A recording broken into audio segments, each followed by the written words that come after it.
Commercial break. I'm so glad that you're still watching Breako TV, UG on air. We're already into that other segment of the show, UG discussion or UG interview, where we get to find solutions to societal problems. And this very morning, we want to take a look at the pollution at Lake fresh water body in the world. But government has really not come on board to see to it that it tries to protect and preserve this water body from the pollution so that it can really attain that very name and it can keep it a little bit longer. But what you see when you move around Lake Victoria is that 10 meters away from the shores, you're going to realize that that water has been greatly 10 meters away from the shores, you're going to realize that that water has been greatly polluted to the point that it has also changed its color. We know that water is colorless, it doesn't have any color. But along the shores of Lake Victoria, you're going to find that that water is greenish. Now greenish, that means that it is highly polluted. That means that it has been dumped in with loads and lots of wastes, industrial wastes. That means it is deoxygenated, it doesn't have oxygen. And for that matter, it does not even support the growth of aquatic life, that is fish and all those other things that do live in the waters. And we are asking, where is the government commitment into this? Because we do believe that, given the fact that it is one of the freshwater bodies in the world, then there is some amount of money that's supposed to be put aside in order to keep this lake in its current form. Because at the end of the day, we gain a lot. It also attracts tourists to come into the country and see this fresh water body. But how come that the lake that was known to be a freshwater body is now turning to be a totally different thing? Now, in the house with me this morning, I have the Executive Director of Water Governance Institute, that is Mr. Henry Bazira. Mr. Henry, welcome to the program. Thank you. Good morning. Good morning, how are you? I'm okay. How was your weekend? Well, quiet. Yes. I should say thank you so much. You really keep time. Yeah, I try to keep time. You're not like most of us, like who are Africans. At least I'll make sure that I'm 30 minutes in early. Thank you so much. Well, I'm going to ask you to introduce yourself to our viewers. Yes. I am Henry Bazira. I'm the Executive Director of Water Governance Institute. And Water Governance Institute is a non-governmental organization that started in 2008. We started because we wanted to fill in a gap that was present in our society, a gap which was related to access to safe and clean water. You are all aware that we have boreholes, we have piped water, we have a number of protected springs that are providing water to our society. But there was something that was never or is not really addressed, issues to do with rainwater harvesting. And this is a natural given water. It comes from the sky to your roof, and it is easy to tap. I know that the water policy for Uganda has a small paragraph in there that talks about rainwater harvesting. And I believe that that is one of the easiest and safest way of accessing, and freest way, or cheapest way of accessing water. Now we just need to take it a step further to ensure that once you have harvested the water, it is clean at all times when it is even in the house. Now, one thing for sure is that this country will never be served by piped water. Not every household in this country will ever be served by piped water. Nor will they all have easy access to protected springs and boreholes, because the siting or the location of these sources is not everywhere. So the surest and easiest and cheapest way of accessing water is through nature. But that also has a downside with the fact that now we are experiencing climate change, which is changing the rainfall patterns. And so we need to do a lot of reflection, a lot of adjustments, because for those who are 40 years and above know that in the past, our houses, nobody would build a house and doesn't put omuleko, or a rain collecting system. It was unheard of to find a house that didn't have a rainwater harvesting tank. But I don't know what happened along the way. Somehow you go around the country and people don't have rainwater harvesting tanks. And all of them are saying, oh, Emega is very far. The taps, don't have water, they are complaining.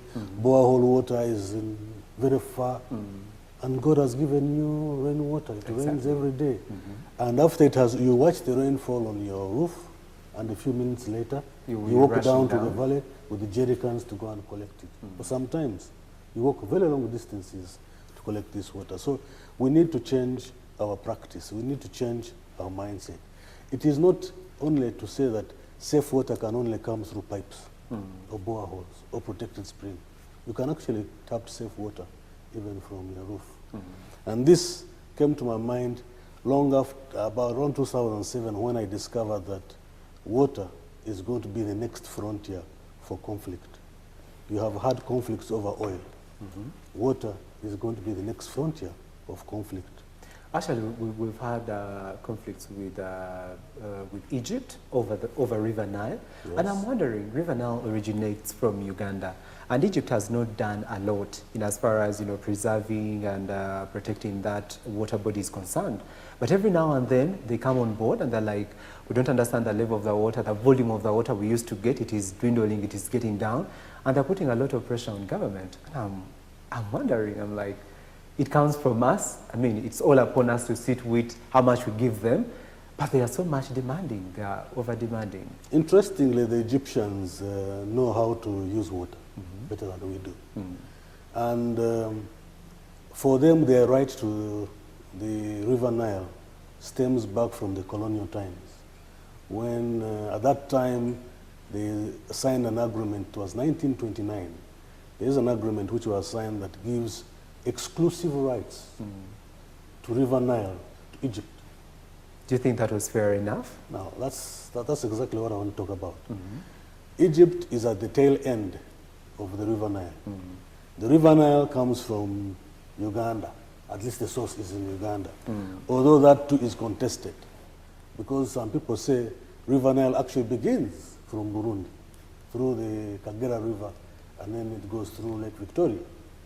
Now, whichever case, the fact that Egypt received exclusive rights to River Nile in the 1920s, 1929, meant that they are the ones who can give authority to Sudan, to Uganda, to construct or to use River Nile for anything, whether it is for irrigation or even for hydropower production. So, and that apparently has been a contested issue. Now you know that we have the Nile Basin Initiative, which involves about 11 countries, and all of them have been trying to work out a process of water sharing, or benefit sharing from the Nile. Because unlike Uganda, the other countries need River Nile for their survival, for their total survival, irrigation and many other things.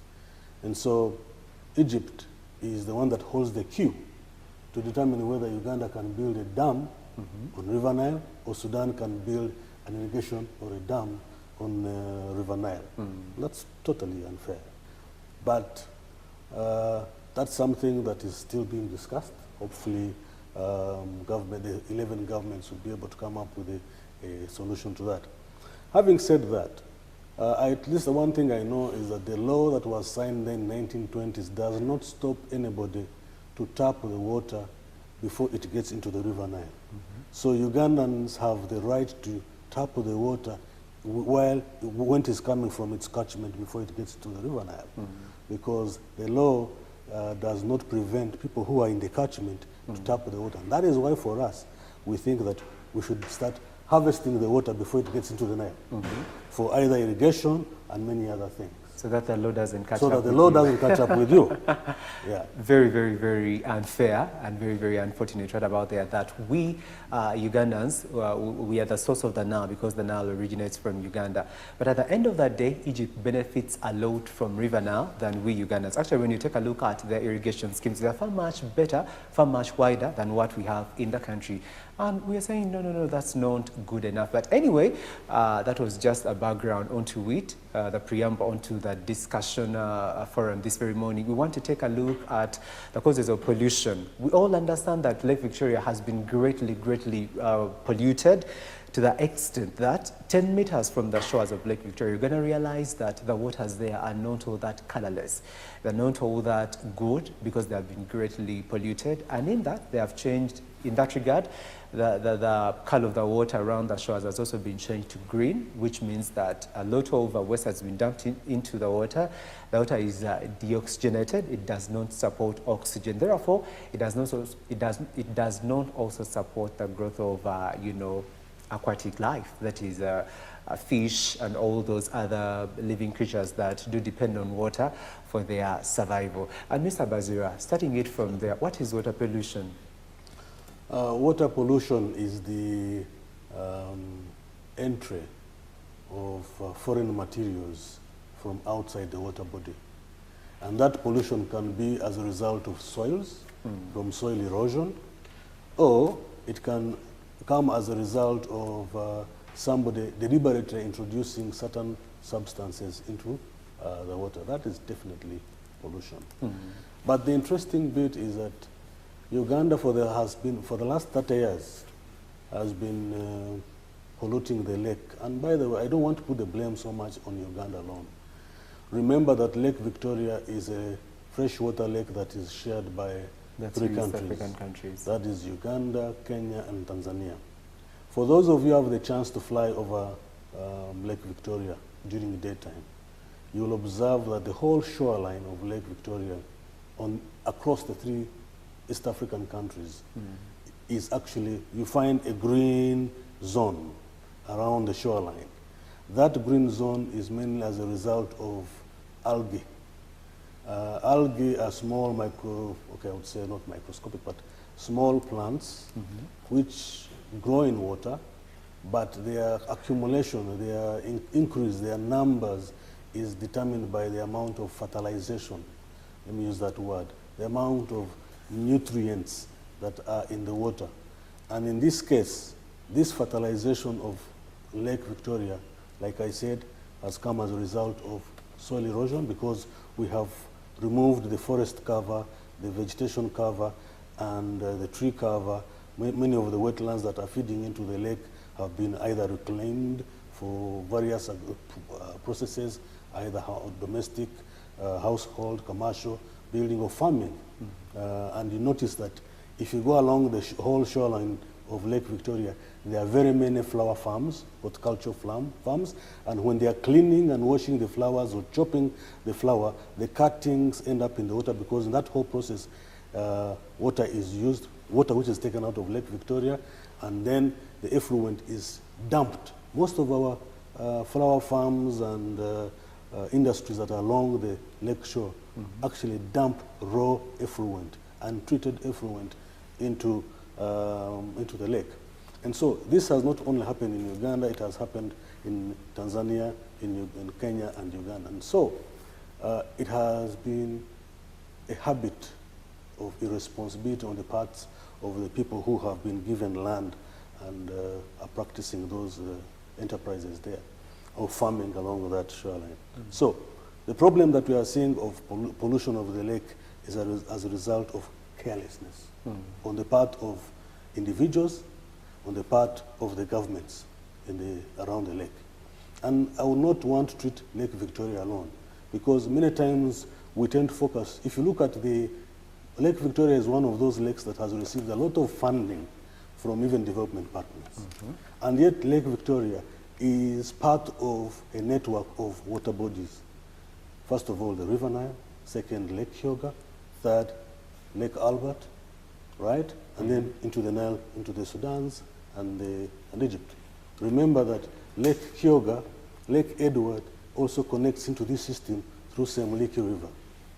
Now, Lake Edward and Lake George have not suffered so much pollution from commercial activities, but they are suffering a lot of pollution from erosion because of the clearing of the vegetation along. So you don't treat water systems in isolation. You want to treat water systems as a wholesome or holistically. Lake Kyoga is suffering a lot of, you will notice a lot of water hyacinth. And what is happening to most of these lakes? They are receding in water volumes, right? Because the water hyacinth is causing increased evaporation, increased loss. With the climate change factor coming in, changing the water rainfall patterns, amount of rainfall within the catchment, within the whole system, we are realizing that there is a lot of, the lakes are shrinking in size. And remember, this country is heavily dependent on hydropower. I believe this electricity that we have in this studio is from our national grid, which is run from hydropower. And so we are, the sustainability or the survival of our lake system is very, very important in the sense of providing us energy. Hydropower is still the cheapest energy worldwide. And so it is very important that the sanctity or the health of Lake Victoria and any other lakes in the country is sustained. We have laws that should be. Where is the problem? We have laws. We have very, very good laws that would protect these water bodies. In terms of testing quality, you know, that kind of stuff. But the problem has been enforcement of that law. I just want to take you to another scenario. We have in Kampala depend on water that comes through pipes. They tell us to boil water. Now, if the water has been treated by National Water and Sewerage Corporation, what business do I have To boil it up. That is, I have spent and I'm spending additional energy to clean it up. National Water and Sewerage Corporation has spent 20% of its budget, right? Expenditure goes on water purification. 20%. And that's not small money. We're talking about billions of shillings. They treat the water, then they pass it into the pipes which have been installed with huge amounts of money, right? And then when it comes to your house, they tell you, boil it fast. Boil it fast before you drink it. Why did you spend the 20% of that money, national resources, taxpayers' money, to clean water in the purification? And there is electricity being used to clean. That's energy.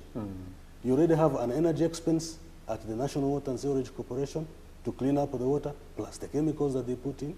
Then as it comes into my house, I must boil the water, additional energy for me to ensure that the water I'm drinking is clean. That's confusion. That is total confusion. So we need an overhaul. We need a major, I don't know what I can even call it, self-cleaning, so that we are like those countries. Sometimes I get scared when I'm traveling abroad, when they tell you, no, you want drinking water, open the tap and drink it. I'm like, wait a minute, right? Because I'm coming from an environment and a culture where it is not safe enough for me to even have the confidence that this water in the tap, in the sink, in my hotel room is clean enough for me to just put a glass and then drink. And so we need to reach that point if we are going to really, first of all, have the confidence in the water systems that we have. Two, to ensure that there is sustainability of the water bodies that we have. Three, to ensure that the water systems are not heavily polluted by the industry. If possible, some of these industries totally should be relocated or shut down. If they cannot put in place a clear system that cleans the effluent that comes out of their infrastructure before it gets into the water. You've just highlighted the fact that the government gets a lot of funding from development, from their development partners and from most of these developed countries. But now I'm wondering, because as far as Lake Victoria is concerned, when we talk about being one of the freshwater bodies in the world, I think that one should be, and to us it should be like a prestige. Because, being known as a country that has one of the freshwater bodies, I think we would take a lot of pride in that. But why is it that government has not, gone that step? Why is it that it has failed to regulate the dumping of the waste into the lake and most of the things that are really causing pollution? Some of these are political issues. Many of the investments that you find sometimes along the shore of Lake Victoria are political issues. One, in the sense that some people are highly connected And so even accessing the land that is close to the lake is a political issue. And even if you find somebody from National Environment Management Authority cannot exercise his mandate because he knows that the owner of that factory is probably connected to somebody big in government. And so they cannot really exercise the law that they have. And unfortunately, our institutions in government have been deliberately weakened. Our institutions don't have the capacity to exercise the mandates they have. Yes? Because there's a conflict of roles and responsibilities many times, and there's political interference in the way these institutions exercise their roles. So, really, for me, what I want, it has to begin right from the top. It's a top leadership issue. Because, I mean, why should Rwanda, which just became stable a few years ago, which copied our laws, we carried them as they were. They did not do much editing. I have looked at some of them and I find some of the mistakes that were in our law are actually in their laws, right? But they are doing a better job than us, right? It's all about being serious, you see? So Lake Victoria, I think now there's Lake Victoria Environment Management Program, I think phase 3, which is supported by the World Bank, and through it is supposed to be a program that is supposed to be responsible for the health and sustainability of Lake Victoria. Huge amounts of money has been spent, probably over $100 million over the last 15 years. And that's a lake that has not improved. It is getting worse over the years. I will tell you an interesting thing. Lake Albert. Lake Albert is also heavily polluted. We share it with Congo and Uganda. There is a lot of bilharzia. People are suffering from bilharzia. You see, I actually had an unfortunate experience. I went to swim thinking that Lake Albert was clean. Came out and, you know, the next test was, you know, you have bilharzia. You have case of bilharzia. Now, that means there are people out there who are carrying the disease and living with it. So, it has to be a cross-border health issues, making sure that Ministry of Health does its role, make sure that National Environment Management Authority does its role, the wetlands people also do their role, because these lakes are all dependent on the wetlands. Wetlands act like a sponge. They receive water from the bigger catchment area, and if I had the map here, I would show you that all sources of water in Uganda and actually from Rwanda and Burundi all feed into one system. They feed into Lake Victoria, they feed into Lake George, Lake Albert, and all that catchment sends water to the Mediterranean Sea. It's an interesting phenomenon. I never knew it before until recently when I really took a serious study and understanding of how is our catchment in this country. We have cut down all the tree estates, the trees around the lakes. These are things that are supposed to be preventing the soil erosion. We have cut down grass. We are building houses and paving them with concrete. So when rain falls, it carries everything down. And that alone is destroying the sustainability. Very soon, we may be in a situation where we might have to import water. Or we might have to spend much, much more money than what we are spending now to actually have clean water. Which in at the end of the day, in 1994, it was unheard of to have a bottling company, water bottling company. I mean, at one point, one of my friends went to the bank trying to get money to put mineral water bottles in Uganda. They said, why, to whom are you going to sell it? Because we have fresh water. Now, 6 years later, mineral water bottling companies emerge. Why? Because the naturally existing water sources are no longer safe and reliable. Now, would someone think that maybe it's a move by, I wouldn't say government, maybe it's a move by some officials to frustrate, to frustrate us in that other movement of having fresh water, so that at the end of the day we can see more of these companies coming on board? Because at the end of the day, they're all about carrying in investors who can invest and create employment. So could it be they're closing this other door and they're opening up this other door of investors to come in and... I wouldn't want to speculate. I just want to say what I know best. And I know that we have not done the right thing. I know that we have not governed our laws, governed our water systems very well. We have not exercised the laws and regulations very, very well. And the laws that we have are sufficient to deliver very clean water to us. So whatever the cause, it's all about enforcement of the laws, the existing framework, and giving the institutions the right to exercise their mandates. And it's also a mindset of the people. Ugandans need to change their, not even to change, just do a reflection, because these are things that we all know. These are things we have lived with. That, let me give you an example. Many people buy a drum of water, it's a 100 or 20 liter container, and when you have put your water in the tank, a jerry can, a drum, you want to get water to go and wash your plates and whatever, you get a cup from the ground. Where is that?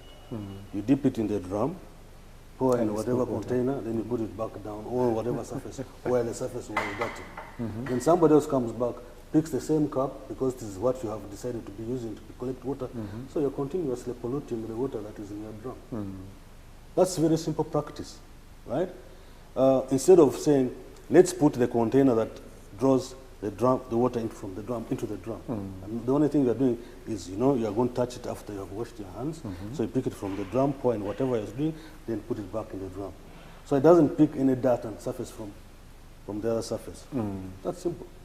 Well, then you're still watching UG on air. UG interviews, that other segment of the show where we are right about now. We are trying to find solutions to societal problems. This very morning, we're taking a look at water pollution around the lake shores of Lake Victoria. It is a very, very undesirable state that we are into right about now. 10 meters away from the lake shores, you're going to realize that the water has already turned green, which shows you that it is not all that safe enough. Well then, we take a short break, but when I return, we'll be picking up more of your phone calls on the topic of discussion, which is water pollution and the way forward. And we are asking, how safe is Lake Victoria waters, and how safe are the waters we use at home for domestic, for our domestic use and for industrial use? That's what we will be dealing with when we get back from this short commercial break. And I'll be picking up those phone calls on 0312 21 15 67. Don't go too far.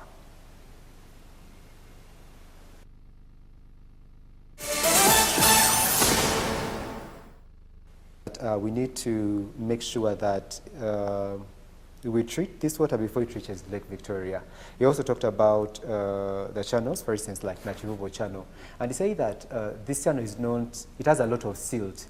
But at the end of the day, no effort has been made towards making sure that that silt is removed out of the channel, so that we can also treat the waste that goes into the channel before it empties into Lake Victoria. For him, he believes that if maybe we took a look at the endpoints and then we made sure that the channels were in perfect conditions, then we wouldn't see most of this pollution around Lake Victoria. What's your take on that?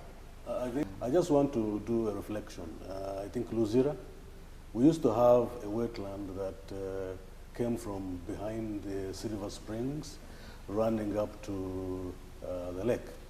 Now, if you go there today, you'll find that swamp, you either see mayuni, yams which have been grown there. You are seeing some domestic houses coming up in that very same wetland. Now, that is the wetland that used to sieve out the silt that was coming from the Nakivu channels of Kampala, right? Those who drive on the now northern bypass through this other swamp that goes through Nateta, I forget what name it is. It is also being encroached upon. The swamp itself would act as a sieve to remove the silt, and that is the role it has played for a very, very long time. It also used to remove those chemicals, the fertilizers, the fertilizable materials, the swamp, the papyrus, the grass would absorb it. And by the time the water actually goes into the lake, it is clean. Many of those chemicals have been removed, right? But now, you find that the water runs through up to the lake, floods into the lake. Now, even from the hill slopes, where we have all built, the silt, the sand, and everything else goes directly into the lake. The law provides that you are supposed not to build 200 meters from the top level of the water. But what do we see? people are putting compounds that go up into the lake. To the lake. Actually, I've been around Gaba landing site. Yes. And what I found there was also very, very shocking. You're going to realize that a lot of soil has been heaped into the lake so that they can find, are they called walkways into the lake? No, and I'm wondering. Increase your land by dumping into the lake. You get trucks with maram and everything, and stones start pouring it there to increase your lake, reduce the shoreline, right? Exactly. That's the practice that is being done even on wetlands. They dump at night. And people are free. I mean, no one has come up, no official has come up, no government agency has really come up to say this is wrong. But you see this on a daily basis. Yeah. I live in Kasangati. There is some point where people have built along the road, about mile Musamvao. They have been dumping a lot of maram in the wetland. I think it has already been taken over. There is an electricity facility. I think some kind of substation. Somebody else has a house next to that point. I see another wetland on the other side, which was also dumped. And they do this at night. And our officers, some of them drive through that very same road every morning and nobody reports. So even us as the citizens, we are not policing ourselves. Because you cannot wait to depend on somebody in the office to report. We have to have a self-policing mechanism where if you see something going wrong, you also report it. And then the onus is on the person in government not to exercise his mandate. Right. We should not continue crying foul that the politicians have done what? Have failed us. No, even ourselves have failed ourselves. Okay. To your name and where you're calling from? Calling from Waniga. Yes. I'm Robert. Yes, Robert. What's your take I on want the to discussion? thank anyway for the presentation about the challenges we have with our water. I want him to at least hear us the role of these organizations, and somehow the role of these organizations come talk about these things and later on. But so can we know the extent on which you always come up there about these issues and what you are doing? Of course, we appreciate now. What extent are you going to operate on this? Thank you.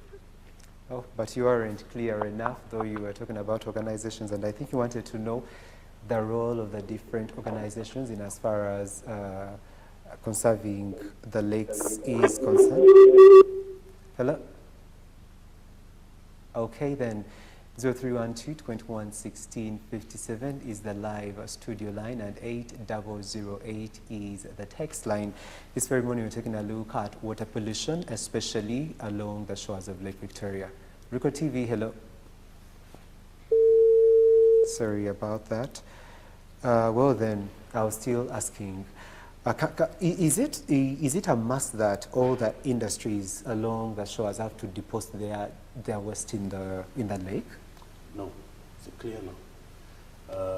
And all industries, factories, even houses are supposed to be having treatment points before the effluent is deposited in the environment. Let me just use that word.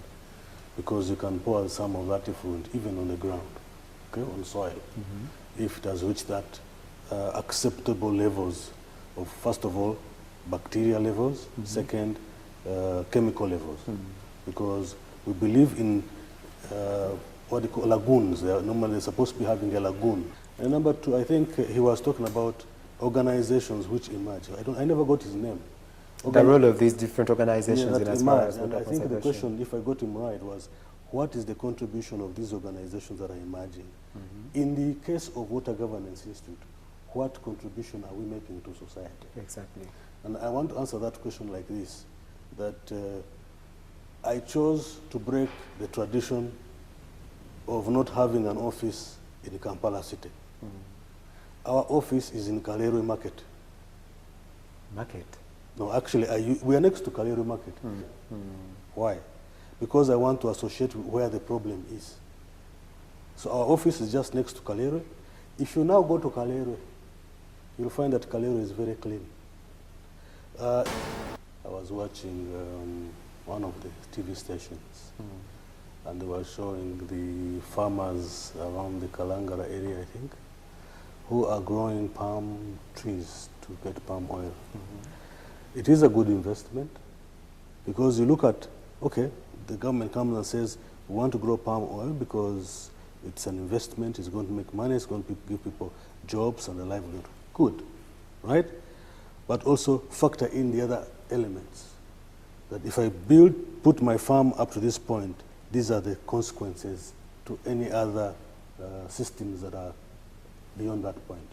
We don't have that kind of holistic approach to addressing our development agenda. And yet we have bodies and organizations that are concerned with carrying out environment impact assessment. The national planning, because you find that we have adopted this mindset of private sector-led development. Private sector-led development is good in the sense that, yes, you are trying to give opportunities for the private sector to drive. But remember one thing, the private sector is out there to make money. They don't care whether you're balancing the other things at the other end. For you as a person, people in government are the ones now to look at, yes, you are doing private sector-led, but how are we ensuring that we don't have over-accumulation of investors in one area and cause imbalance in other sectors of the economy or the other sectors of society. So, yes, you want private sector-led, but it has to be controlled. It has to be monitored. It has to be also guided, right? Because now, you are going to get a number of people. You saw how flower farms emerged. In a very short time, the whole shoreline of Lake Victoria had at least somebody planning to put a flower farm. Now, when the palm oil also came, there was a huge mass movement of people wanting to grow palm oil because of the economics that was involved. Good, but what were the checks and balances that the other government institutions were put in place that this development process does not affect other processes? For example, fisheries, water quality, and even food security. Because people had also be mindful that you take care of the food security problem of each household. So, I'm not saying that those farms are bad, but you see, these farms can actually be grown elsewhere. At one point, I was involved in a campaign against sugarcane growing in Bazira, for example. And my reasoning at that time was, sugarcane can be grown anywhere in this country. Why Maria? And why specifically Bazira? My focus was, we can actually, there are so many areas that are not cultivated where sugarcanes can grow.